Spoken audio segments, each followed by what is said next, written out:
Hello दोस्तों, हम लोग लेबनिज़ थ्योरम का एक छोटा सा क्वेश्चन देखते हैं। If y is equal to x की power n into log x then so that y n plus one is equal to n factorial upon x। ठीक है, n फैक्टोरियल अपॉन x। तो देखिए y की value x के term में दी है। एक या दो बार डेरिवेटिव करने के बाद इस y को log x को y के टर्म में लिखेंगे। तो चलिए एक बार हम लोग डेरिवेटिव करते हैं। y1 इक्वल टू कितना, function to function, first function into second का derivative one upon log x का one upon x plus first function का डेरिवेटिव nx की power n minus one into log x। ठीक है, अपान में x आ गया, x से पूरे को मल्टीप्लाई कर लो तो x y1 equal to x की power n plus n into ये बन जाएगा x की पावर n, x से मल्टीप्लाई करोगे तो x की पावर n log x, और x की पावर n log x किसके बराबर, y के बराबर हो जाएगा। तो x y1 equal to x की power n plus n y. ठीक है, अब हम लोग इसको डिफ्रेंशिएट कर लेते हैं n टाइम्स। क्यों? क्योंकि जो लाना है वो n plus one times derivative है।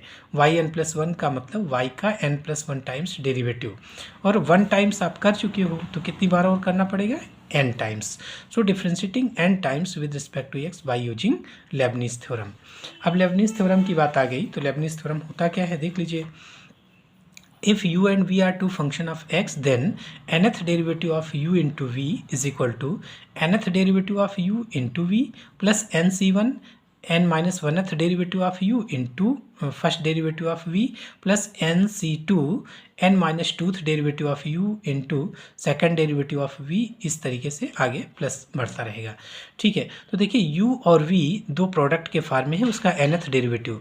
तो पहले क्या करेंगे, इसमें ये ब्रैकेट के बजाय इसमें लगा लिया, यानी कि पहले का n टाइम्स डेरिवेटिव, u का n times derivative into v अलग हो गया, प्लस nc1, और इसका एक डेरिवेटिव कम करके इसमें बढ़ा लो, इसका एक डेरिवेटिव निकाल के इसमें डाल दो, तो ये हो जाएगा D N minus one U into D V plus N C two. अगला टर्म इसका एक डेरिवेटिव हटा के इसमें कर दीजिए, तो D N minus two U into D two V plus dot dot last वाला N C N U into V power N V, ये लास्ट टर्म होता है।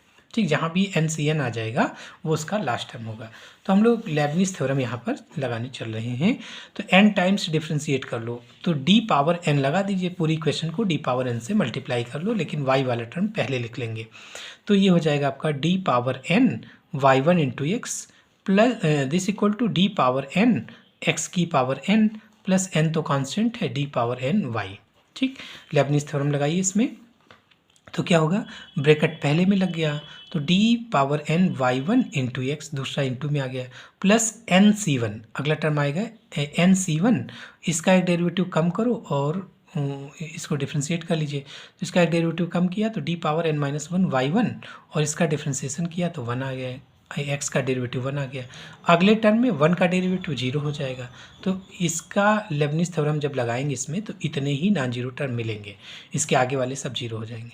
This equal to D power N X की power N, X की power N का derivative N times derivative N factorial हो जाएगा। कौन सा formula, D power N into A X plus B whole power N, this equal to ये होता है A power N into N factorial, A power N into N factorial.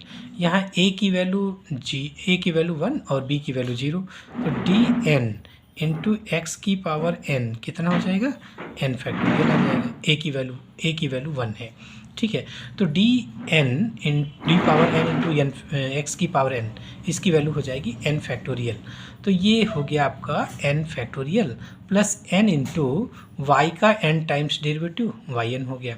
ठीक है, तो चलिए अब इसको क्या लिखोगे, डी एन वाई वन का N times derivative Y N plus one, क्या होगा, इसको और इसको ऐड कर दो, इन दोनों को ऐड कर दो, वाई के सुफिक्स में लिख लो, तो हो जाएगा Y N plus one into X plus N C one की वैल्यू एन हो गई इंटू इसका पावर और इसको जोड़ लीजिए, तो N minus one plus one क्या हो जाएगा, एन हुआ, तो डी एन वाई है ना, वाई एन हो गया है ना, ये एन सी वन की वैल्यू एन और इसकी वैल्यू क्या हो गई, N minus one plus one, N हो गया, मतलब वाई के सुफिक्स में लिख लो, वाई एन हो गया। This equal to N factorial into N Y N है ना, इसकी वैल्यू वाई एन हो गई थी, वाई एन, तो एन वाई एन कैंसिल हो गया, तो वाई एन प्लस वन की value N factorial upon X. ठीक है, तो एक छोटा सा क्वेश्चन था लेबनिज़ थ्योरम जिसमें हम लोग यूज किए थे।